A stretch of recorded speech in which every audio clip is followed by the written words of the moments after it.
បាទជំរាបសួរពុកម៉ែបងប្អូនសម្រាប់អ្នកដែលគាត់មានតម្រូវការប្រើប្រាស់ប្រភេទអទេសចាប់ភ្ជាប់ជាមួយម៉ូតូរទេះកិនទាំងប៉ោបាទមានតម្រូវការអីអាចតាក់ទងមកបានហើយខាងយើងមានជាប្រភេទត្បាល់2និងត្បាល់3បងពួកប្រភេទត្បាល់កិនហើយពួកប្រភេទនេះដែរយើងហៅពួកប្រភេទត្បាល់3បងពួកប្រភេទនេះយើងហៅប្រភេទអនាម័យហ៎បងហើយវាមានប្រឡោះប្រសូដើមអំពៅចូលដើម្បីការពារដៃយើងណានេះខាងនេះសេរីបាទហើយសម្រាប់បងដែលមានតម្រូវការអាចតាក់ទងមកបានពួកប្រភេទនេះហៅរមាក់ចាប់ជាប់ជាមួយម៉ូតូយើងអាចរៀបជាប្រភេទកិនទាំងប៉ោយើងក៏បានឬក៏រមាក់ប្រហិតក៏បាននឹងមានដែររមាក់យើងមានធ្វើរមាក់គ្រប់ប្រភេទបងហើយកន្លែងខាងនេះយើងតសយោដើម្បីឲ្យងាយស្រួល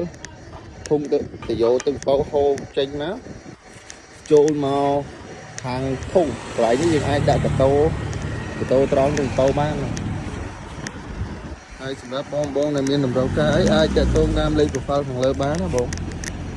បាទអរគុណមក